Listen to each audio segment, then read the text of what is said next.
gente alugou duas motos hoje e a gente vai pra que é uma praia a uns 40 minutos daqui, e depois a gente vai pra ver o pôr do sol em Las Cabañas, que é muito bonito também, todo mundo falou. A gente alugou a moto por 500 pesos, que é 100 dólares, é 10 dólares, na verdade. E aí estamos aqui, se preparando para ser no protetor, para poder ir lá colocar combustível e seguir viagem. Estamos com o Julio e a Vicky. Olá!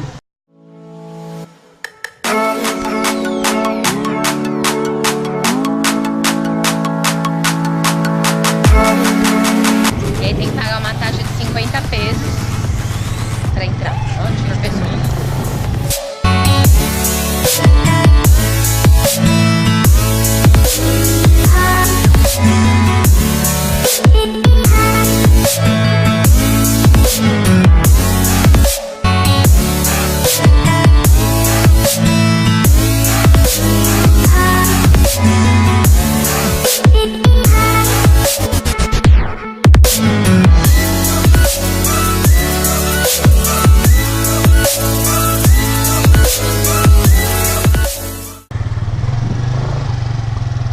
Chegou!